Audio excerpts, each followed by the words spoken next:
Fortunately, it seems like tornado weather is becoming more common in December. So here's some tips on what to look for and what to do in case one actually occurs. Now, I'm not a meteorologist or a weather expert, but I've seen it happen enough I might be able to give you some insight. One of the first things you should probably be looking out for is temperature change. Is it warm outside with humid air? Do you feel a cold breeze, and does that breeze change direction? While there's a thunderstorm going on, do you hear a strange quiet? Did the sky change color? If it goes from a gray to a dark green color, look out for it. Do you see a cloud of debris coming towards you even if you don't see a funnel cloud? Do you hear a roar like a freight train is right around the corner? A weather app or the Weather Channel might tell you when a watch is out, but in some cases, by the time the warning actually comes out, it might be too late. So it's good to know these signs just in case. This is the weather app that I use. I like it a lot and it's always worked well for me. Now, in the event that a warning actually occurs and you think that one is right around the corner, if you have time, it's always a good idea to crack your windows in your house just slightly.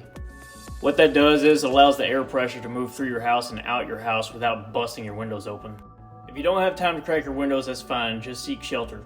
If you have a basement, great, get into it. If you don't have a basement, get to a room that doesn't have any windows. Grab a flashlight and the thickest blanket that you own. Cover yourself and the family in the blanket. This will help protect you from flying debris.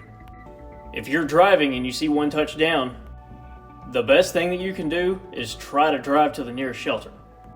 If you can't make it to the nearest shelter, stay strapped in your seatbelt. If you can remember to do this, crack your windows just slightly. Then get your head down as low as you possibly can.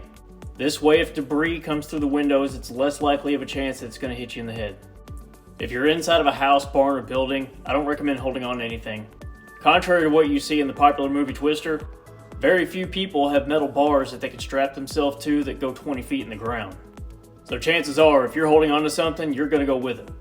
I hope this never actually happens to anybody, and I hope you're one of the lucky ones who gets passed over. In the event that this is the case, here's some recommendations for you. Get you a generator that's powerful enough to run a couple appliances in the house or maybe even your furnace. This way, if the power goes out for a significant amount of time, maybe you can cook some food or attach a space heater, because it's probably going to get cold immediately after. Make sure you have several flashlights properly charged. If you have any questions for me, feel free to drop me a comment. I'll answer them the best I can.